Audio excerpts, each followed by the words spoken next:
Добро утро, почитувани слушатели на Лидер FM. Денес е голем ден, денот кога почнува вториот мандат на Зоран Заев на челната позиција во Социјалдемократскиот сојуз на Република Северна Македонија.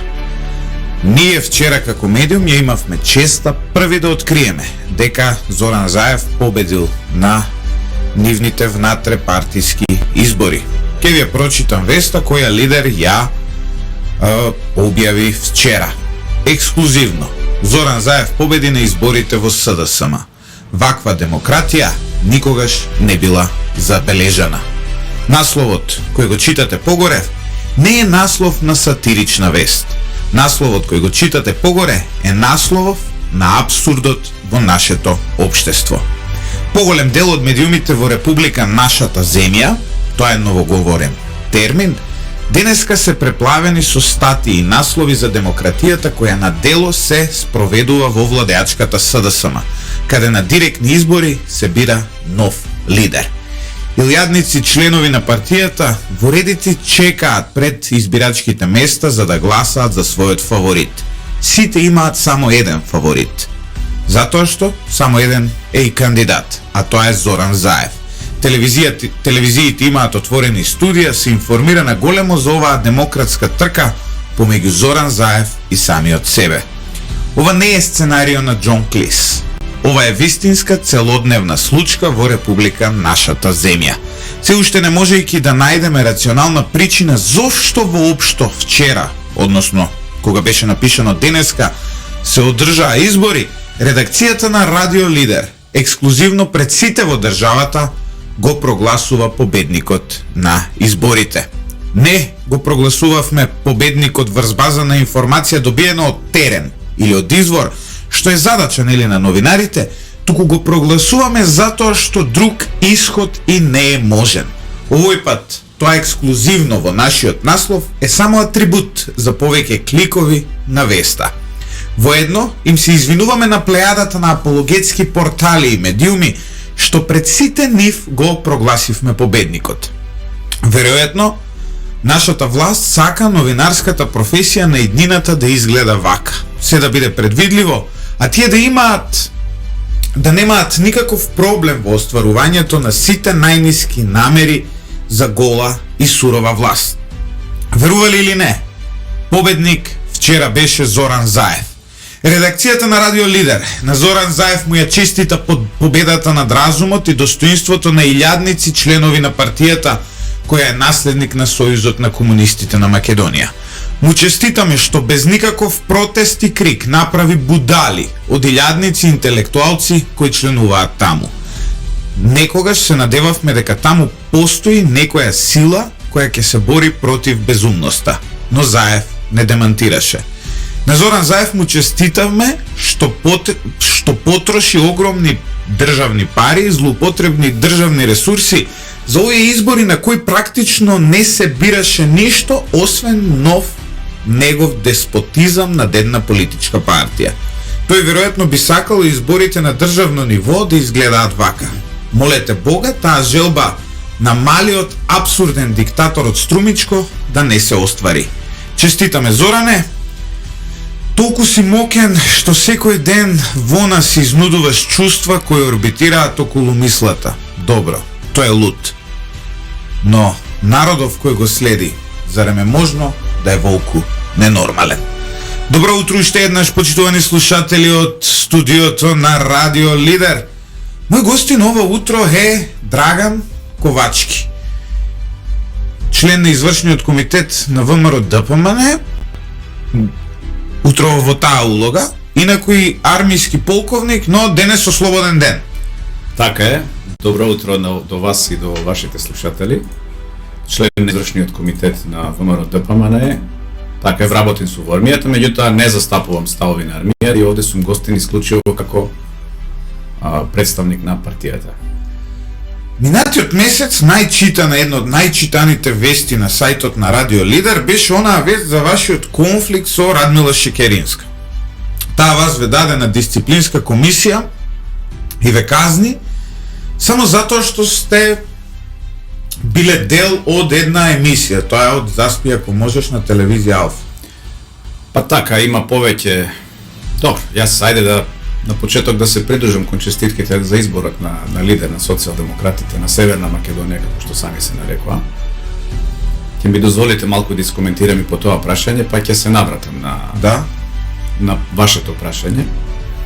Мислам дека демократијата која што ја промовираат социјалдемократите не личи ни најмалку на демократија. Овој начин на избор на председател е навистина срамен за една партија, за една плуралистичка држава. Еден кандидат говори сам за себе, значи за каква партија станува збор, значи за султан партија. Демократијата за жал дозволува во значи таков систем е да дозволи и сега нема да именувам, меѓутоа дозволува да и најголемите криминалци и злочинци се така речено да се дофатат до власта. Нема да именувам, пак ќе речем, меѓутоа нека се препознаат самите и кога таквите, значи, криминалци и злочинци ќе се дофатат до власта, тие имаат тенденција, односно тежнеат кон моќта, кон државниот апарат, кон злоупотребата на институциите и тогаш се доведуваме во ситуација да ја имаме најлошата форма на тиранија која што е и поопасна од било која форма на монархија или на олигархија, знаете. И може би тоа е нивно внатрешно прашање што треба тие сами да си го третираат во партијата, меѓутоа нас како партија и како граѓани треба да не загрижува тоа што тој нивен однос, да кажеме, се пренесува на државата и на државните институции. И како така да го речам, принцип на владење е многу поразителен за нашата држава. Тоа копирање, токму и вие сте условно кажано жртва, иако немаме намера да глумиме жртви. Апсолутно немаме намера, не сме жртви. Што ви се случи? Зошто вие влеговте во конфликт со Радмила Шекеринска? На крај тоа да заврши, да се третира по медиумите, да се споменува должината на раката на ВМРО, да се прават најразлични анализи околу тоа кој е во право, па да има критики. Што изгрешивте толку вие на Шекеринска и на армијата за да бидете така казнени? Видете, немам јас никаков личен конфликт со никого. Релаксиран сум по тоа прашање. Значи јас цело време ги критикувам политиките, значи добронамерно ги критикувам политиките и кршењето на законите од страна на раководството и на Министерството за одбрана, меѓутоа и на владата и на председателот. А тоа се јавни личности кои што се изберени на непосредни избори и тие се подложни на критика. Сите ние како граѓани имаме право и должност да критикуваме за да можеме, нели, преку критика да дојдеме до подобро утре, ете, за нашите граѓани, до подобро утро за институциите кои што се раководат. Знаете, јас уште минатата година потенцирав, значи март, април некаде беше, имаше една објава од страна на министерот за одбрана на една класифицирана мапа која што беше излезена на нејзиниот Facebook профил и таа мапа се уште стои на профилот, значи тоа е кршење на законот. Затоа чекавме, значи година дена гледаме дека институциите... Мене за нешто слично, мене ме теретат. Знам дека го следев за оддавање на класифицирана информација, иако јас сум новинар и тоа што го пишуваме јавен интерес на Шекеринска, ниту е новинар, ниту е тоа јавен интерес. Така е. До таа информација има дојдено по сила на закон. Значи, можела да дојде до таа информација и сега во личен интерес пропаганден таа информација ја споделува во јавноста. Понатаму имате некаде во месец јули излегоа класифицирани снимки од безбедносни камери од структурата на воената служба за безбедност и разузнавање, која што е директно под министерот за одбрана. Се сеќавате во предизборието се појавија тие снимки на еден од порталите. Се уште стојат на YouTube тие снимки, се уште не се тргнати. И за тоа исто така не е поведена постапка, барем јас не знам. Затоа што ако имало поведена постапка, таа ќе требало да заврши со одредена санкција, одредена казна. Меѓутоа, внимавајте, казните се затворски за таа работа, така да можеме да видиме дека такво нешто се уште нема. Понатаму критикувам, односно излегувам со ставови кои што се во интерес на нацијата, да речеме, еве председателот сум го искритикувал затоа што немал став по однос на бугарското прашање. Ако се сеќавате, имаше тој едно гостување во една емисија кај што кажа дека би се сретнал со бугарскиот председател Радев, меѓутоа не би разговарале за историските прашања, туку за некои други теми. Не знам која е улогата на председателот, а да не се грижи за националните прашања за државата. И тоа и те како мене ме засега, затоа што ние сме дале заклетва на државата, сите и избраните функционери, тие се должни да ги штитат интересите на државата. Но на која држава сте дали? Вие сте дали заклетва на Република Македонија, така е. Но сега е Република Северна Македонија и новите војни сега не ја и даваат заклетва. Господине Златев, еднаш дадената заклетва е трајна. Тоа е така и по закона, тоа е така и по... Тие кои ги наследивте од Јана повторно даваат заклетви? Во армијата? Мислам дека да. Видете, многу се дигна галама околу тие луѓе што се вратени од Јана. Јас имам голема почит кон сите нив, затоа што тие во таа ситуација правеле нешто од ништо. Армијата, знаете дека остана во тој период останала без ништо, малтене.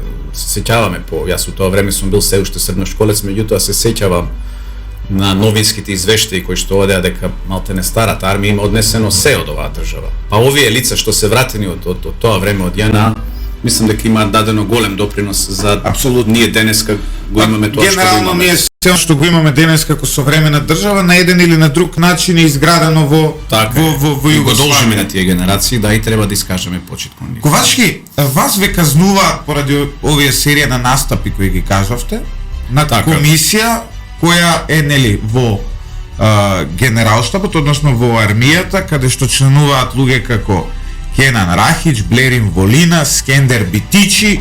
Тие ви изрекуваат вас казна, а во исто време дел од таа комисија која вас ве казнува поради вашите јавни настапи се и луѓе кои имаат понизок чин од вас. Добро, видете сега, јас нема да коментирам за составот на комисијата, тоа сепак е малку така интерна работа.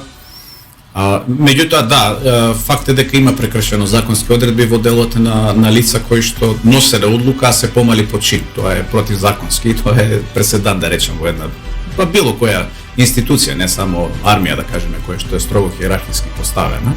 Да, например, јас како директор во оваа компанија, јас можам да ги казнам техничките лица и нивниот шеф може да ги казни, но не може едно обично техничко лице да го казни шефот, така и во вашиот случај. Не би требало. Мислам, во секоја хиерархија е така. Да. Сега, врзано за вашето прашање, што прашувате зошто е, да кажеме, па еви констатацијата што ја рековте дека имало највеќе прегледи страната, односно веста за која што така излезе во тој период. Сакам само да ве навратам неколку моменти наназад. Знаете, таа недела беше многу важна. Се сеќавате дека тој период имавме скандали од типот на фантом фирмата, па 12 милиони, па 6 милиони евра се споменуваат тамо подготвувани за провизија, кои што ете така остана нерасветлен случајот, не се отвори постапка за тоа, иако според мене има доста сериозни индиции за криминал. Понатаму се сеќавате на софтверот кој што се уште е актуелен во МВР, кој што МВР не сакала да го купи, ама им го купиле, па не им го дале, па не бил ставен во функција. Меѓутоа, според премиерот, нели би можел да биде ставен во иднина во функција и така натаму.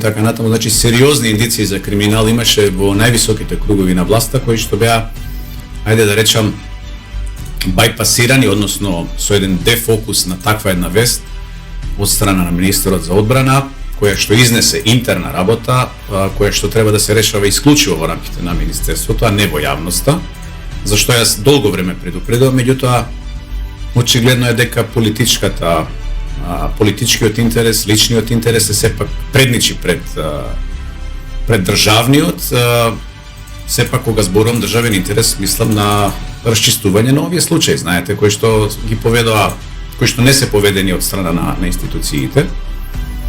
И во тој аспект би сакал да додадам дека еве на конкретното прашање зошто сум казнет за емисија во која што сум гостувал на 26 мај во период, значи минатата година, во период кога мојот работен однос со Министерството за одбрана е раскинат. Значи јас не сум припадник на Министерството за одбрана, во тоа време сум кандидат за пратеник. И знаете дека согласно законот, изборниот законник, правата и не може да бидете и пратеник и во АРМ, кандидат за пратеник и во АРМ во исто време. Вие во тој момент практично сте невработен. Невработен, така добро, за да детектираме дали навистина сте биле невработен или не, треба да ми одговорите на следното прашање. Дали имавте пензиско и здравствено осигурување во овие месеци? Апсолутно дека немав. Правата и обврските, значи кога работниот однос ви е во мирување, правата и обврските од плата не добив. Не, плата не добив, дури едно 4 месеци не добив. Иако по закон е 20 дена, јас 4 месеци бев без плата, практично кампањата си ја водев со сопствени средства, знаете, немав во ред и така треба. Да. Затоа што не може во исто време државата вас да ве плаќа за да ја служите, но така треба да биде и за другите функционери, можеби така треба да биде и за премиерот и за министрите. Тоа не го видовме. Ние минатите избори видовме класична злоупотреба на средствата, државните ресурси, па ние вчера тоа исто го видовме. Вие многу ревносно и одговоривте на Шекеринска за нејзините провокации и обидот, нели, да како што велите вие, да спинува од тие скандали во тоа време. И одговоривте многу жестоко, предпознатливо за еден војник, би рекол. Не останавте нималку должен, но таа продолжи во својот стил да ви се заканува вас. Се плашите ли дека можеби ќе останете без работа? Ете, тоа е нивен стил на функционирање, но 30 години ако анализирате политиката на која што е терат, таа е цело време таква. Значи кога се на власт е не само ad hominem што напаѓаат, туку напаѓаат и директно. Значи, да останете без работа, се согласувам со вашата констатација. Да, можно и да останам без работа, меѓутоа, знаете, законите треба да важат за сите и ние ќе се бориме. Правната битка секако дека ќе ја добиеме. Во делот на злоупотребата, само да се навратам на вашето прашање, видете, ние злоупотребата на државните ресурси ја видовме и минатата година за време на изборите, меѓутоа еве ја видовме и вчера злоупотребата на изборите. Се сеќавате, имаше злоупотреба и тоа го споменавте во вашата најава. Училишта беа отворени за гласање. Домови на култура. Сега по закон, знаете, закон за основно образование, училиштата не смеат да бидат за таа намена, тоа е забрането. Значи по закон, членот 11, тоа не го дозволува. Понатаму имавте злоупотреба на деца во партиска кампања. Исто така, по законот за заштита на деца, членот 12 тоа го забранува. Така да склони се на злоупотреби и едноставно, знаете, кршењето на законите, на уставот и на законите стана некако пракса во оваа држава. И иако еве да речеме и тоа стана пракса, проблем за мене е тоа што никој не бара одговорност. Знаете, од државните институции, еве ние како опозиција апелираме цело време и бараме, меѓутоа не сме ние тие што можеме тоа да го спроведеме. За таа работа има институции надлежни кои што тие работи треба да ги санкционираат. За жал институциите цело време молчат. Она што исто така е тема во однос на сите овие прашања се безбедносните сертификати. Ние видовме плејада на функционери државни кои не добија НАТО безбедносни сертификати поради одредени причини. Најчесто се споменува некаква комуникација, дали во минатото, дали сега, со некаква служба која е надвор од НАТО алијансата. Но сепак, она што останува како факт е дека многу е голем бројот на функционери кои не добија НАТО сертификати. Видете, се уште немаме официјална бројка за тоа кои добија. И мислам дека нема ни да излезе. Нема ни да излезе и тоа е, ајде така да речеме, легитимно да не излегуваат тие работи во јавност, тие работи треба да се третираат интерно. Меѓутоа, кога станува збор за функционери, би требало тоа да се знае, затоа што тие функционери подлежат на јавна критика, како што реков. Тие земаат народни пари и доколку има таква опасност за некој од нив, тие не би требало да ги водат државните институции. Факт е дека во изминатиот период и ми се чини дека и денеска тоа се прави, има злоупотреба на процесот на издавање на безбедносните сертификати. Тоа го видовме и во делот кога се номинираше, нели, највисок воен представник кога министерот Чекеринска го номинираше, председателот го прифати, НАТО не го врати човекот. Веројатно е дека имало некаква злоупотреба тука, односно некој го не известил дека лицето нема да добие сертификат или па го излажал дека ќе добие сертификат па било номинирано. Не останавме, значи, покуси за одговорот, меѓутоа факт е дека министерот Чекеринска призна дека е направена грешка. И Па не е само една грешка. Па не, така е. Слична ситуација имавме и со Љубомир Данилов Фрчковски, Апсолутно, ете го истиот случај. кој беше номиниран за амбасадор Сличен. во Соединетите Американски држави и го вратија поради безбедност. Не може, тоа се дипломатски скандали, тоа не може така да се прави, тоа е сосема неодговорно, не сериозно. Обично велат дека прво се добива сертификат, па дури потоа, нели се Да, се, значи името се објавува името. Името на лицето мора да биде објавено, односно може да биде објавено дури отпосле кога ќе се завршат сите процедури. Знаете, системот на акредитација не е толку едноставен и сега вие вадите име на човек во јавноста, го ајде што него го понижувате, да кажеме, откако ќе биде одбиен, меѓутоа ја понижувате нацијата, знаете, ја понижувате државата. А вие сте платени тоа да го спречите, не тоа да го правите. И сега на крај пак не носите одговорност. Така, за мене тоа е така не сериозно и Ковачки, неприфатливо. Вие сте еден од оние кадри во нашата земја кои и меѓународно добивале образование и знаење. За гледачите, за тие што не знаат, вие сте биле, нели, на студии и на Кралскиот коледж во Лондон, да. Во Лондон, во Да. Велика Британија, на одсекот. Значи тоа е вака, така е 2014 година, 2015 година дена бев на школување на Кралскиот коледж во Лондон, во Велика Британија. Коледжот третира теми од безбедност, стабилност и просперитет во глобала. Тоа е темата тоа е содржината на коледжот, на школувањето. Знаете, тука се третираат глобалните текови од аспект на пандемии. Значи, внимавајте, тоа зборувам пандемии 2014-2015 година, не. Вие уште тогаш ви кажувале кои се опасностите на еднината. Да, и тоа е предвидено, да кажеме, ние во нашите стратешки документи тоа го имаме предвидено, да кажеме, кои што се достапни на интернет. Во стратегијата за одбрана, да речеме, е ставено дека пандемијата, односно епидемијата од поширок размер е безбедносна закана, да кажеме. И за неа треба да се подготвува целиот систем, не само здравствениот систем. Дали гледаме дека армијата нешто посебно е подготвена за пандемијата и општо одбранбениот систем, и МВР би го ставил тука? Видете, сега пак ќе се изземам за делот на армијата да коментирам, за да немам дополнителни проблеми, иако реално тоа се работи кои што се општо достапни до јавноста. Меѓутоа, кризниот менеджмент како целина би го истретирал, мислам дека потврли. Кога се прогласува една кризна состојба, раководството треба да тежне што побрзо да ја заврши таа кризна состојба, значи да не одолговлекува. Ние сега гледаме дека од политички причини на власта и одговара таа состојба да се пролонгира, да се... Да, имаше карантини, после наеднаш престана да има проблем, никаков имавме избори, па завршија изборите, пак не ставија во карантини. Ете така, да, еве го и вчера има избори внатре-партиски, сега деновиве веројатно пак ќе се зголеми тие мерки ќе се зголемат. Значи, ја третираат кризната состојба согласно партиските потреби, не согласно државните потреби. Витален интерес на државата, нели ги има трајни, витални и важни интереси на државата. Витален интерес на државата, во првата точка кога се споменува, ако ги читате стратегиските документи, ќе видите дека е заштитата на мирот и безбедноста, па има запирка и веднаш после тоа вика здравјето и животот на граѓаните. Значи, целиот систем мора да се вклучи во заштитата на здравјето и животот на граѓаните. Ние прогласивме една кризна состојба кон крајот на минатата година и таа е пролонгирана до 6-тиот месец, ми се чини, до јуни месец годинава.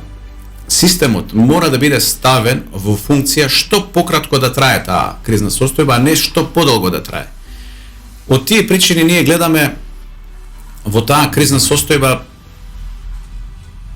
хајде да го наречам, да ја наречам неспособност на моменталната гарнитура. Ви имате ситуација кај што безбедносната закана треба да ја третирате како воена закана, нели рековме, не воена закана, меѓутоа закана за безбедноста на државата, а при тоа не набавувате ни една вакцина. Значи, за да се спротивставите на таа закана, вие мора да најдете начин. Едниот од начините е купување на вакцина.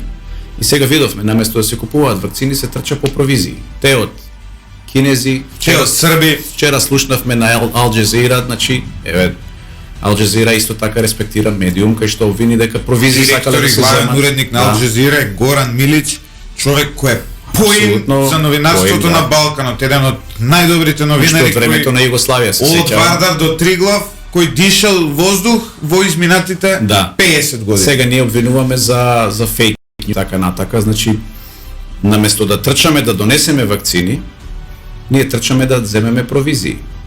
Значи не се бориме против заканата која што ја нападнала државата.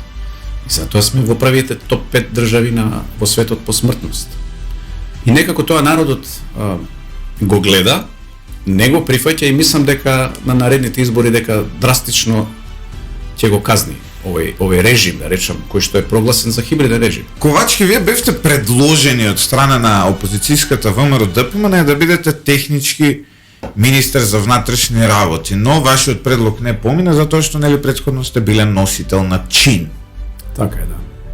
Понатаму, еве, бевте и кандидат за пратеник, не успеавте да влезете во вашата изборна единица, бевте нега Така на е. прагот, доколку не се лажам, но еве продолжувате и понатаму политички да се артикулирате во Македонија.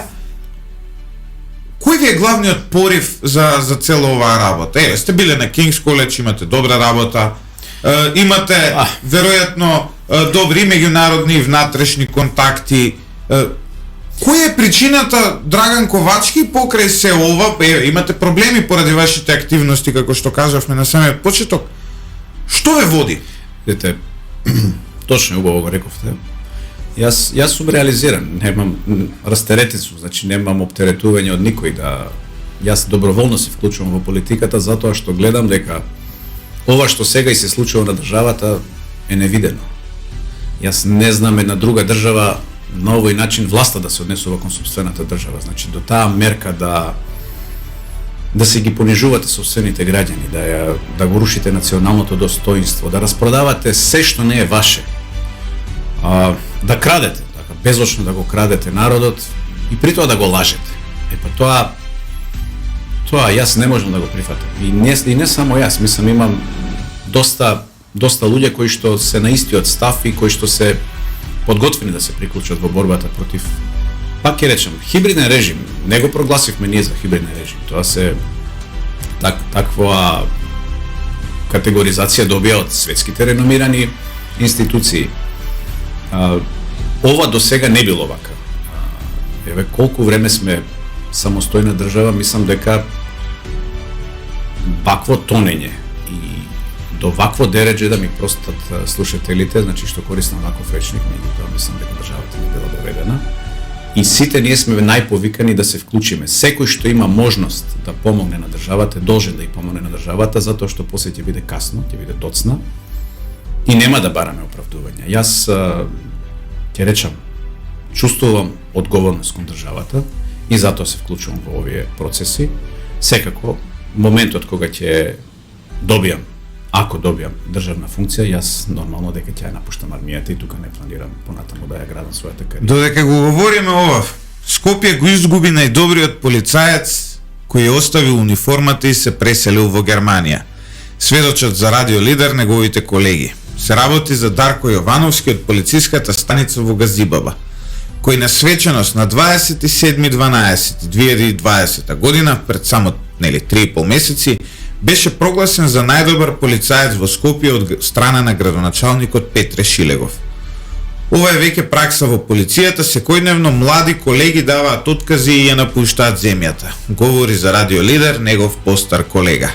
Колегите се сеќаваат дека Дарко бил навистина најдобар полицаец во градот. Службеник на кој можете да се подпрете и во најтешките ситуации.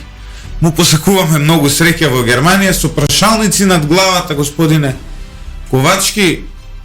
Како е еден волку реализиран човек, најдобар млад полицаец, на крај одлучува го остава опасачот и заминува за Германија. Видете, затоа што моја предпоставка е сега, не би сакал да преюдицирам, меѓутоа не е единствен. Значи, многу луѓе се заминуваат, посебно државните институции, посебно безбедносниот сектор. Имате луѓе кои што ги напуштаат овие институции. Зошто? Па затоа што не владее меритократен систем, затоа што дури оваа награда што му била дадена на господинот полицаец, била така речено проформа. Гледа дека напредуваат луѓе кои што се со послаби персонални и работни капацитети и успеси, за разлика од него, да кажеме, кој што ете бил најдобар полицаец за минатата година, меѓутоа не може да дојде до израз и да се реализира во струката. Понатаму ми се чини дека најголемиот одлив исто така на млади кадри, не само во институциите, доаѓа поради тоа што немаме владење на правото, нема едноставно се е подредено на партијата и на политиката, без разлика која е таа партија, и тоа е поразително. Луѓето не гледаат перспектива во државата, во Македонија, и затоа бегаат во едни уредени држави кои што колку толку им овозможуваат подобар живот, да, но на крај еднакви Македонија можности. ќе останеме само државни административци, Да, тоа така е. оние low level партиски вработени и пензионери. Па тоа е, знаете, се сеќавате на онаа славна изјава на премиерот Заев кога рече brain drain, кога не знаеше што значи зборот, нели? Да, наместо brainstorming, Да. тоа е нели Тоа е. градење на мозоци, тој искористи brain drain, што е одлив на Одлив на мозоци, ние Тој придонесувал за brain drain и навистина е така. Тоа е едно од ретките така, прилики да. кога Фројд проработе Така. и Зоран Заев беше во право. За brain drainот директно е заслужна власта и одливот на мозоци на такви квалификувани кадри. Власта е заслужна и тоа мораме да го спречиме на некој начин, и крајно време е да се спречи. Знаете, не можеме ние ова вака во недоглед да го тегнеме и да го влечеме. До кога е прашањето? Да, дека ситуацијата со иселувањето е катастрофална, тоа е факт. Дека економската ситуација е катастрофална, доволно е да погледнеме во нашите џебови и да сватиме дека и тоа е така факт. Но она што е невидливо за нас, обичните смртници, е тоа каква е безбедносната ситуација во Македонија. Еве вас се прашувам како човек далеку поупатен од нас. Па безбедносната ситуација, реков, прва безбедносна закана за државата во моментов е пандемијата и епидемијата. Но веројатно има и втора и трета. Да, значи начинот на кој што се справуваме по мене е катастрофален. Покажавме дека системот не е подготвен. Киксиравме тука. Гледаме дека власта се брани, дека ете сите држави тоа ги следува, ги има нападнато пандемијата. Да, и јас имав еден пост напишано на Facebook. Така е. Се согласувам дека секаде има пандемија, дека секаде умираат луѓе, меѓутоа, па ќе речам, тие држави се борат и можеби да, и таму умираат луѓе, и таму се заразуваат луѓе, меѓутоа обезбедија вакцини за сопствените граѓани и изградија болници и така натаму. Практично тие луѓе имаат прелазна оценка, двојка и тројка. Нашиве немаат ни прелазна оценка, нашиве имаат единица, и тоа чиста единица, без ни една обезбедена вакцина по регуларен пат. Со дршка би рекле ние во Кавадарци, одоздола таква. Да. Здрава единица, Со голема да. пола дневник да го завземе. И сега, Да, но освен пандемијата, што е она кој е главен безбедносен предизвик за Македонија? Не може да говориме дека работите се сјајни, но немој да излезе крокодилот под тепихот. Безбедносната ситуација, јас претходниве неколку дена ги следам сајтовите на безбедносните институции, гледам МВМ ги нема ажурирано своите податоци од 2019 година, значи во делот на криминалитетот, јавниот ред и мир и така натака. И не би излегувал, значи сакам аргументирано да зборам, кога ќе зборам. Немаат ниту статистики што нема, се ги нема тие статистики, 2019 се последните статистики, сега 2 Ние години се се веќе. обидовме врз база на оние секојдневни билтени кои ги дава МВР да направиме некаква статистика за тоа колку кокаин и марихуана и дрога Па добро, тоа е интересно за прашање. пленето во Македонија и можам да ви кажам дека споредбено да речеме со една 2016-та сите години наваму за најмалку 50% помалку дрога е запленета.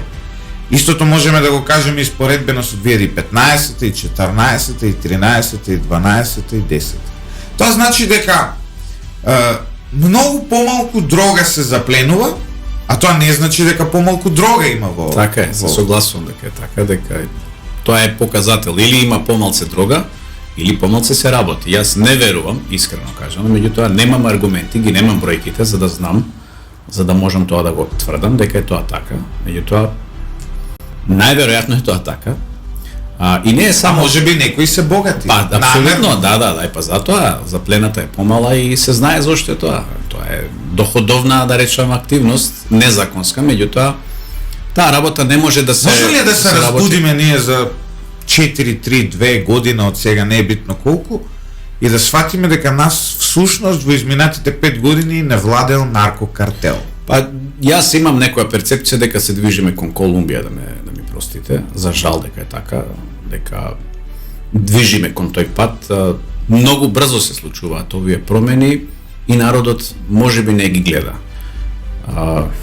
Тоа е начин на владење на оваа структура, значи си дојдоа да си ги реализираат своите интереси преку вакви активности, што ги споменавте, и тоа е ненормално, да речем, за една млада држава која што ете членка на НАТО, тежне е да влезе во Европската унија. Јас не знам како ќе влеземе во Европската унија со вакви показатели и активности на владеачката структура. Во делот на безбедносната состојба, ако сакате, можам да искоментирам во делот на веројатно тоа ви интересира и веројатно тоа интересира македонската јавност, конкретниот случај со Монструм што беше. Да, ние видовме страшни протести, така, со тепање со полицијата. Тука може работата да излезе од контрола. Јас се надевам дека нема да излезе, затоа што во последно време гледаме дека има и признание од лицата. Власта, нели, кога дојде, пред да дојде, кажуваа дека и Стево Пендаровски и Зоран Заев дека е наместен случај, дека не сакаат да ја објават вистината во јавност затоа што тоа ќе предизвикало меѓунационални тензии. Перспектива гледаме колку лаже. Не само што е лажење, значи тоа е кривична одговорност. Вие поттикнувате на меѓунационална омраза. Тоа е кривично дело по законникот, значи тоа треба некој да го процесуира. Исто како што треба да ја процесуира Шекеринска, пак е речено во делот на безбедноста, кај што рекоа дека можеле да набават вакцини, ама не набавиле. Се сеќавате на таа славна изјава? Значи сте можеле, а не сте набавиле. Значи, вие сметате дека ова треба да предизвика кривична одговорност? Апсолутно да. Апсолутно да, дека треба да предизвика кривична одговорност. Значи, вие сте должни тоа да го правите. Должни сте сега. Не можете да се доведете во ситуација вие да манипулирате со јавноста. Вие сте платени од таа јавност, од тие граѓани, да се грижите, реков, за нивниот мир и безбедност, здравје и живот. Значи, првиот витален интерес на државата е нападнат. Од кого е нападнат? Од високите структури на власта. Не може да се дозволи така да остане неказнето, не само политички, неказнето. Затоа реков, мора да се бара кривична одговорност. Политичарите мора да станат одговорни за своите изјави. Тоа што го кажуваат да знаат дека носи последици, дека може да предизвика тешки последици по националната безбедност. Но ковачки ние гледаме дека кај не само што не внимава за последиците кои може да ги донесат нивните изјави, свесно јавноста ја ставаат во заблуда и тие знаат дека ја ставаат јавноста и јавноста знае дека е ставена во заблуда од нив, но сепак тоа не поминува. Но сепак тоа се поминува, пардон. Сега прашањето е, зошто опозицијата не може да го валоризира ова владење, односно ваквото владење? И зошто? И што е она што... Знаете кај е главниот проблем? Јас мислам дека секој прошечен македонец сваќа за што се работи, и сваќа дека е лажен, и сваќа дека е краден, и сваќа дека нема вакцини. Но проблемот е што не доволно му верува на ВМРО ДПМН е дека работите ќе бидат различни. Односно, ВМРО ДПМН е некако како да не нуди решение за се ова, туку само нуди една анализа и детекција како се ова изгледа. Барем јас го имам тој впечаток во некој наврати. Сега не би се согласил дека не успеваме да го валоризираме и да се бориме доволно со нашиот политички противник. Се сеќавате дека пред месец дена има гласање за доверба на влада. Сами си покрена гласање за доверба на влада и тоа практично раководството на ова ВМРО ДПМН за 6 месеци успеа да го натера да се посомнева во собственото мнозинство и да оди на гласање на доверба за влада. Значи, за само 6 месеци ние успеавме него да го на некој начин да го расклатиме, што е, мислам, добро. Да, Зоран Заев веќе нема ни ефективна власт, тој финансиски институции не контролира во државата. Така. Сега врзано во делот на тоа што нудиме, какви решенија нудиме. Само ќе ја земеме, да ја земеме последната, најактуелната тема која што е во моментот во државата, да ја речеме пописот. Критикуваат дека немаме став, меѓутоа јас ќе ве потсетам и ќе го кажем уште еднаш, ќе го повторам ставот. Не критикуваат, значи дека сакаме да бойкотираме и така натака, тоа се, како да речам, спинувани работи од страна на власта кон опозицијата. ВМРО ДПМН како најодговорна и најголема македонска партија апсолутно е за попис. Значи ние попис цениме дека треба да се направи во државата, затоа што мораме да знаеме со што располагаме, со кои ресурси, кои капацитети, од човечки па до материјални. И тука завршуваме со тоа. Тука е точка на тоа прашање. Меѓутоа, во моментот ви имате експлозија на пандемијата, на епидемијата. Како може тие граѓани кои што ќе им отворат врата на попишувачите, како може да бидат сигурни дека нема да им биде донесена корона или некоја друга болест во моментот? Што ние не знаеме. Друга работа, како може попишувачите да бидат сигурни дека тие нема да се заразат, затоа па што и тие одат во разни куќи. И тие треба да бидат сигурни за собствената безбедност. Треба во скафандери да одат. И дали е тоа гаранција? Тоа јас го поставам прашањето. ВМРО ДПМН даде предлог да се пролонгира пописот. Они одат со варијанта дека 20 години сме немале попис, време е да се направи. Добро, луѓе, дајте да бидеме сериозни и одговорни кон здравјето на граѓаните. Па ќе речем, витален интерес е тоа. Ако сме немале 20 години попис, што е проблемот да се пролонгира 3-4 месеци пописот? До тоа дојде? Или станува збор за инат? Класичен инат. Или нешто друго е можеби во прашање? Односот помеѓу Заев и Ахмет. Да, на крајот денот сите знаеме дека во прашање уцена коалицијска од Али Ахмет и до Зоран Заев. И сега брзаат. Значи нашиот став е следен. Еве го решението.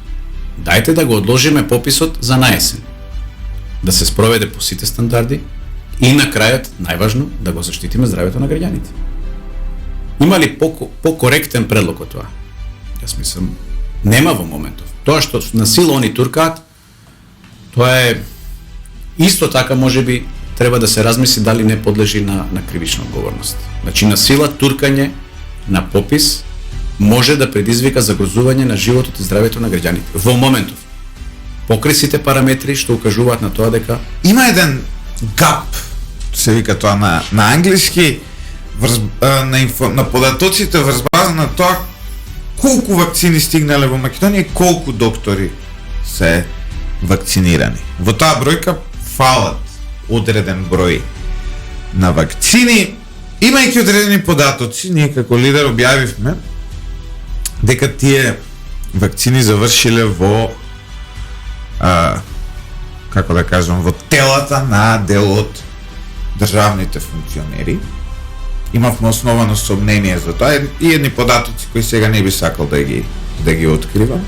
Веднаш добивме агресивна реакција од владата, едно жолчно соопштение од Министерството за здравство и мојот телефон сведочи за десетици телефонски повици од нивна блиска страна. На крајот, она што можеби ќе видиме дали ќе го видиме, река државните функционери први се вакцинирале, дури и пред голем дел од докторите кои се уште се оставени без вакцини, но останува да почекаме околу ова прашање. Верувате ли дека е можно веќе да е направена таа злоупотреба, да инсинуираме? Па не знам сега, јас податоци за тоа немам. Ја прочитав објавата, излезе на вашиот сајт.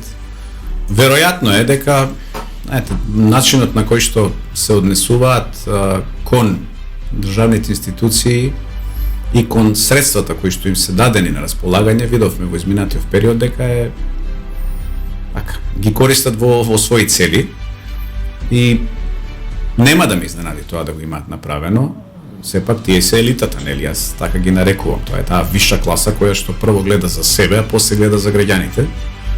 Иако е тоа така, тоа не е во ред да се така случи, затоа што во демократијата тоа што важи за владата, тоа треба да важи и за народот и обратно, тоа е само демократија, се друго е, пак ќе речам, ајде да не ја наречам тиранија, затоа што може би и прејак збор е во моментот врзано за прашањево, меѓутоа факт е дека законите, условите треба да важат за сите подеднакво, иако е тоа така, тоа не е во ред.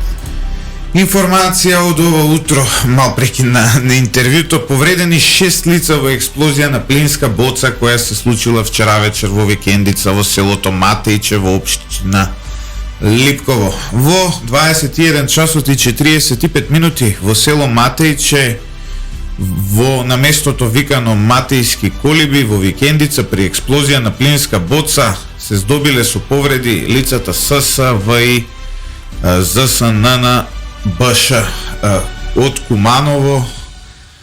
Ова се случило ист ваков настани на 23 февруари во истото село. Немаат култура на користење на плински боци и луѓето многу малку ја знаат опасноста за тоа. Вие сте стручен во овие делови.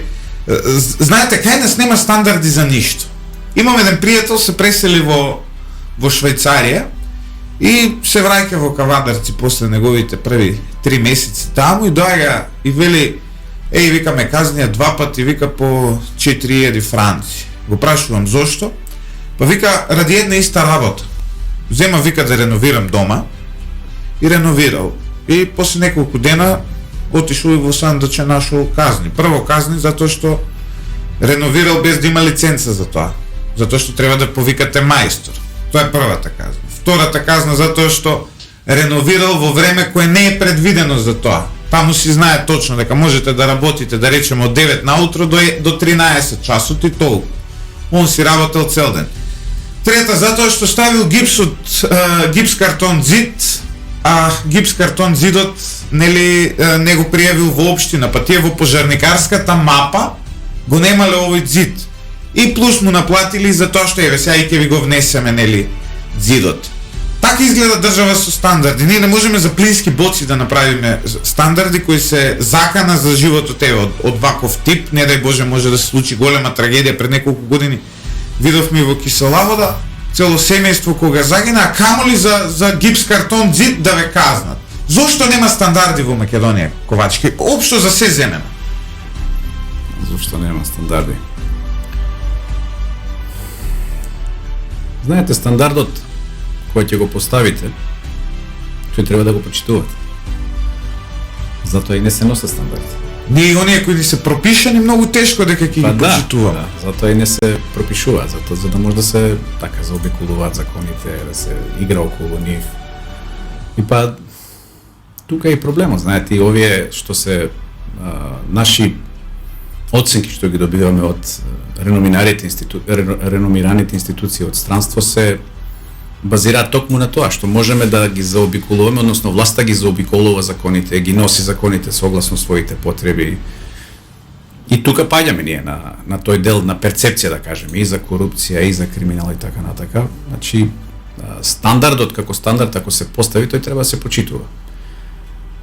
А ако не се почитува, треба да се сноси одредена санкција. Имавме една ситуација, говорејќи за безбедноста во Македонија, кога беше регистрирана, ако не минатиот месец, една нова исламска верска заедница. Па да, треба да е ми се чини под присмотра на службите, така да ја наречам, тајно, нели? Иако според мене тоа е преседан што се направи со тоа регистрирање, си ставаме, така речено, здрава нога. Да, но каде се слободите на граѓаните да основаат верски заедници? Неспорно е тоа дека сите имаат право на такво нешто, меѓутоа не со таа идеологија. Не со таа идеологија, затоа што ние мораме да го заштитиме општеството, исто така. Не е само државата во прашање, туку и општеството. Нека се случи такво нешто, еве да речеме, во Сметате Германија, дека во ИВЗ, Швајцарија. ваква каква што е брана од радикализмот? Па не знам сега, не сум експерт за верски прашања, меѓутоа мислам дека треба да се задржи традиционалниот начин на практицирање. Пак ќе речем, не е мое да кажувам, меѓутоа добро функционира традиционалното практицирање на религијата општо, не само кај ИВЗ, значи мислам дека така треба да остане. Не треба да имаме некои нови така поекстремни учења кои што може да доведат до радикализација и до нарушување. Вас ви забележуваат затоа што сте човек од армијата, во исто време нели сте и во политика. Но истото се случува и со еден друг пример, тој е подпредседател, сега веќе му го заборавив името, на Интегра, кој исто така е дел од армијата и е подпредседател на политичка партија. А таму има и дуализам. Таму пак председателот им е дел од верските институции, односно се работи за протестантски свештеник. Значи таму поп и генерал водат политичка партија. Се замислете, кај вас да го донесат Агатангел и да бидете вие, и колку многу ќе се зборува за нарушениот секуларизам, за разлика нели од таа, добро, помалку и Монти Пајтон партија, но еве да направиме една паралела. Па, видете, сега не би сакал јас да зборувам за друга политичка партија во делот на нивното, па ќе речем исто, еве и за Заев го искоментирав, може би и за овој може ќе искоментирам малку, меѓутоа тоа се веќе интерни работи на партиите. Факт е дека станува збор за користење на уставното право. Секој има право да биде член на политичка партија, секој има право да биде биран, да биде избиран, тоа се уставни права и категории. И сега зошто не го експлоатираат, да кажеме, делот поврзан со Интегра, тоа е најдобро да се праша. Од кога членувате во ВМРО-ДПМНЕ? Па од минатата година, значи после изборите, да. Предходно сте имали идеолошки афинитети политички? Не сум бил член на ниедна политичка партија предходно, нити сум бил. Но идеолошки сигурно сте биле кон лево или кон десно? Идеолошки секогаш сум припаѓал на десницата, секогаш, да. Па тоа е поврзано некако, знаете, кога сте воено лице, вие по дефолт, како ви кажат, тие фабрички сетинзиви се на десно.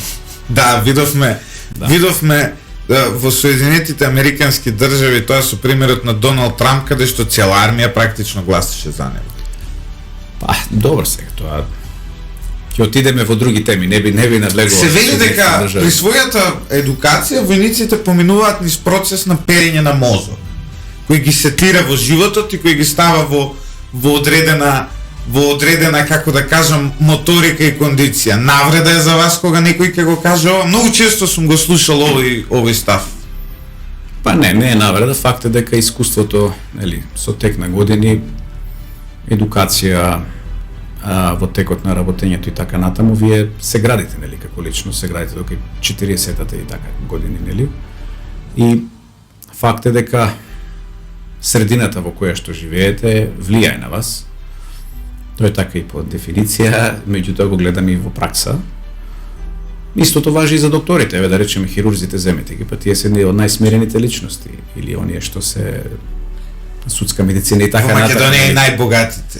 Да, има еден хирург со фамозна изјава дека без 2000 евра тој не отварал паштета, камоли глава. Да, така да веројатно дека можеби влијае, не можеби, сигурно влијае образованието на карактерот понатаму, значи како ќе се однесувате кон себе, кон останатите, кон средината, како ќе општите. И јас, тоа за мене не е навреда, напротив. Верувате дека постои спас за Македонија конечно, дека може да излеземе од се ова, знаете, многумина кренаа раце, многумина се обидува и многумина кренаа раце. Видите, ќе биде ѓаволски тешко. Која е вашата точка на топење? Кога ќе кренете раце и ќе речете не ова навистина? Не, јас нема да кренам точка овој раце од Македонија никогаш, истото верувам дека и важи и за мојата партија. Значи, ние сме тука за Македонија. ВМРО е Македонија и јас, ваму кај што сум се определил, целиот свој живот, целиот свој потенцијал и капацитет сакам да го насочиме кон буквално спас на Македонија.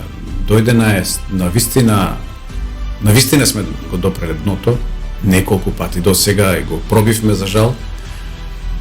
не смееме да се откажеме од Македонија. Моментот кога ќе се откажеме од Македонија, ние се откажуваме од тоа што сме, се откажуваме од нашите генерации кои што биле пред нас, меѓутоа се откажуваме од нашите деца. И тоа не смееме да го дозволиме, па по било која цена. Ние треба да се бориме за Македонија, сега веќе и политички треба да се бориме со ставови, со активности кои што ќе ја донесат таа конечно демократија во Македонија, кај што секој има право да си го каже своето мислење.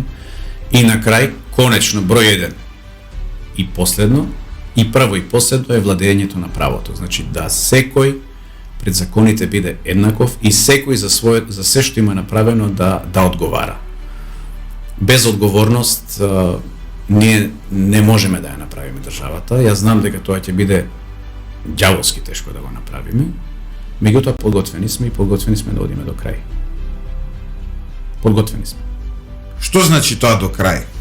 Тоа значи расчистување. Знаете, многу често го слушам тој термин, подготвени сме да одиме. Тоа значи расчистување со сите опашки кои што изминативе 30 години ја влечат Македонија на насад. Токму тоа значи и поставување на, да не ги наречам фабрички сетинзи, меѓутоа ќе мора да направиме некое ремонтирање на државата. И посебно реков од каде тоа треба да почне. Заев најави ремонтирање на државата, гледај кај донесе. Видете, сега на значи, Заев. Немојте ме молам, немојте да дојдеме во ситуација уште полошо да стане работава. Видете, Заев своите ставови ги менува, гледате, денеска кажува едно, од Сабајле кажува едно, попладне неговиот пиар го пере со некои нови статуси и така натака. Утре дента заборава тоа што кажува и така натаму. Така да тој за мене не е репер, за тоа што го кажува дека тоа и го мисли. Сетете се на неговите изјави, јас мислам дека веќе е депласирано да ги споменуваме тие негови изјави, што ветил, што реализирал и така натаму. Гледате сега поново, кажува нели кадровска политика ќе менувал во социјалдемократска. Да, постои една шпекулација дека токму Радмила Шекеринска ќе биде одстранета од она место заменик председател на Социјалдемократскиот сојуз, а на нејзино место ќе бидел инсталиран Венко Филипович. Ете, јас мислам дека тоа е уште една голема лага.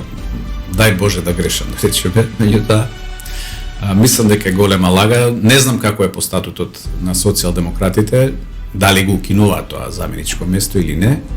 Меѓутоа мислам дека Заев се обиде, се врзано за кадровската политика, мислам дека се обиде на некој начин да се ослободи од министерот за внатрешни со бегството, знаете, на Сашо Мијалков. Мислам дека беше подготвен да го жртвува министерот за внатрешни работи, па по некоја случајност, условно кажано случајност, го пролонгира неговото останување во Министерството за внатрешни работи, меѓутоа факт е дека има некој несогласување таму. Се говори дека Спасовски ќе замине во адвокатура. Па може би, тие личните планови не им ги знам на луѓето, меѓутоа тие се должни кон државата, знаете, тие заклетва дале кон државата. Сега бегање од бродот кој што тоне, така тоа оддава впечаток за нешто друго. И како ќе го прокоментирате ова, како да кажам, дури јас би го нарекол срамно однесување на делот од власта и на нели воените структури на униформи да се наметне Северна Македонија. На оние луѓе кои најмногу им значи Македонија, на оние луѓе кои живот давале, историски имаме многу војници кои загинале за оваа земја, па макар и во изминатите 30 години, кои се подготвени да дадат живот и секој ден го кажува тоа додека се крева знамето, нив да им наложиш да го носат тоа на Северна Македонија, па макар еве политички да си го сменил името. Не е малку жално, сурово? Тоа е што го зборев, ја знаете, газењето на достоинството. Моментот кој ќе го погазите достоинството на човекот, вие, како викаат, го убивате, моралот кај него за борба. Понатаму. И тоа кој ќе го убиете, вие сте изгубиле битката. Од старт. Значи, пред самиот почеток вие губите битката. Мислам дека имаме решение за тоа, ние како партија, да го вратиме тоа достоинство на војската. Нема да коментирам, мислам дека нема да го кажам решението, меѓутоа имаме решение и ќе го вратиме достоинството, посебно надписите на униформата. И видовте, имавте на заклетва на млади војници кои што даваа заклетва без знамење, без никакви обележја. Тоа е срамно, да кажеме. Тоа беше објавено на МОРН, на страната на Министерството за одбрана, и од таму ја земав сликата, да не рече некој дека еве те изнесува некакви податоци од натре. Значи, меѓутоа колку и да звучи ова смешно, ова е за мене така поразително. Не можете без државни обележја да давате заклетва, а да се гордеете. Гледаме дека лидерот на вашата партија, господинот Христијан Мицкоски, сега помина низ една тешка фаза со COVID-19, но мислам дека веќе е отпуштен од болници и е подобар. Но гледаме многу тешки напади кон него на социјалните мрежи. Мислите ли дека Мицкоски ќе има сила да излезе од оваа позиција од внатре, да му доаѓаат цело време ножови, СДСМ постојано да го става под пресинки, да го критикува, да му го замрзнуваат имотот на партијата, знаете. Човекот се соочува со притисоци од сите страни. Мислите ли дека има сила да го издржи сето ова и на крај, нели, во ноември на предстојните избори кои за сега се само локални или понатаму да ја преземе и власта во Македонија? Видите, многу нехумано е да се случуваат напади кон личност. Прво е нехумано напади кон личност воопшто да се случуваат, а камоли да се случуваат додека човекот е болен и се бори, буквално кажано, за живот. Да, додека тој имаше веројатно 40 температура, тие на Твитер се занимава и постојано по цел ден само. Дури во војна, и во војна кога се војува. Не би го бранел како новинар, не ми е тоа уловено, навистина е непријатно да се гледа, да. Дури во војна, знаете, кога непријателот, кога ќе најдете раненик, нели, повредени и така натака, тие не ги масакрирате до крај, вие сте должни да им помогнете на тие луѓе. Сега вие во оваа ситуација го покажувате, значи, една крајна политичка некултура. Нити па човечка особина имате кај вас со тоа што го напаѓате, додека човекот е болен. Сега да се навратам за неговата сила. Јас искрено ќе зборувам. Јас немам сретнато човек како господинот Христијан Мицкоски. Имам среќавано доста личности од надвор, од Македонија и така натака. Меѓутоа, таква личност како него досега немам сретнато. Прашувате дали има енергија и сила. Мислам дека и тоа како има енергија и сила и дека тоа ќе се покаже на следните локални избори.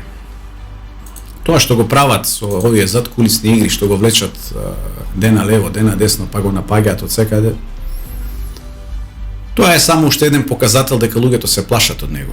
Знаете, ако од некого не се плашите, тогаш ќе го оставите да си ја тера работата и нема да се замарате со него. Меѓутоа, моментот кога почнувате да го напаѓате, тоа значи дека вие гледате во тој човек закана и затоа пробувате на било кој начин да го омаловажите, да го понижите, да го растрнете на небитни работи и така натаму. Ние сме затоа тука околу него.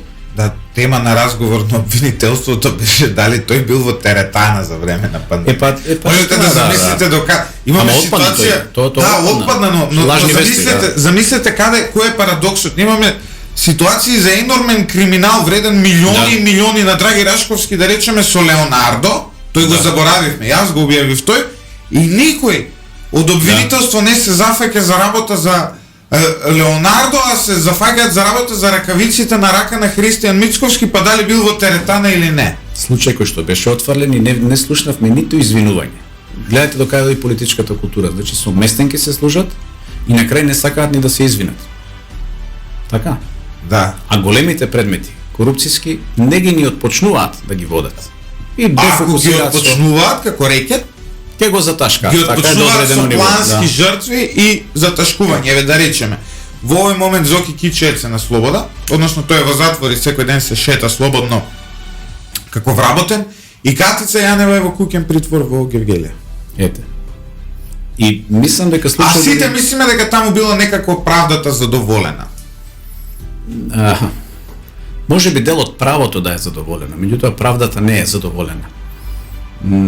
Јас не се согласувам дека е до крај истражен случајот. Многу работи излегува во јавност, дури еден претседател на држава повика сите кои што се споменуваат во таа афера рекет да дадат изјава пред обвинител. Ние не слушнавме некои од големите лица кои што се споменуваа во таа афера да дале изјава во обвинителството. Тука мислам пред се на големите ликови од раководството на партијата. Партијата која Самиот веројатно врв. го иницираше сето Самиот тоа. врв на партијата. И партијата за која сите знаеме дека ја уредуваше еден тебе. Да, така е. Си има собствена пропаганда машинерија. Ковачки, ви благодарам за вашето гостување ово утро. Еве, повеќе од еден час разговараме. Имавме навистина добар разговор и се надевам дека наскоро повторно ќе имаме шанса да ги продискутираме актуелните прашања. Ви благодарам и на вас за поканата. Пред се, на граѓаните би им посакал пред се многу здравје денови, ќе им треба. И нека бидат спокојни. Пролетта доаѓа, се надевам на подобри моменти за сите нас. Јас само малку ќе погледнам низ прозорот да видам каква е ситуацијата со снегот надвор од нашето студио и дали тој повторно ги изненадил општинските власти. Ситуацијата е дека иако ние веќе 2 недели знаевме дека денес ќе врне снег и видов надвор, улицата е благо натрупана, се уште не е целосно, нормално затоа што имаме ситуација во која снегот е помалку мек и не се трупа толку многу, но сепак не е ништо исчистено. Имавме ситуација, почитувани слушатели, да од една страна биде карантин и општинските власти може слободно да работат без никој да ги попречува навечер, но никој не сработи ништо и не го исчисти снегот. Имаме ситуација во која 2 недели веќе знаевме дека ќе врне снег, но и покрај сето тоа не изненади снегот повторно во главниот град на Република, нашата земја. А дека не изненади снегот говори и тоа што да речеме Петре Шилего веќе има потрошено 1.000.000 евра за чистење на овој снег, но датумот до кој се чисти веќе е помина, така што компанијата веќе нема ни обврска да го чисти снегот. Снегот е веројатно снег на свеста во Република, нашата земја, и снегот е веројатно снег на разумот, кој секојдневно се обидуваат да ни го замолчат, да ни го сменат на еден или на друг начин. Денеска разговаравме со еден човек кој верува дека може да се бори за Македонија и дека е потребно да се оди како што вели самиот до крај. Ми беше драго што ова утро го имавме вашето внимание. Гледам дека бројките на социјалните мрежи се навистина високи, а бројките веројатно се високи и на радиоприемниците. Денес е 22 март 2021 година. Техничка реализација Радио Лидер, тонска реализација ово утро Горан Лазаровски, видео реализација ово утро Јане Јанков, автор на емисијата Љупчо Златев, во исто време и главен и одговорен уредник на Лидер ФМ. Имаме прекрасна нова веб страница, читајте lider.mk, а на вашите приемници ставете 107,4, затоа што таму ја има најдобрата музика. Лидер ФМ. Збогум!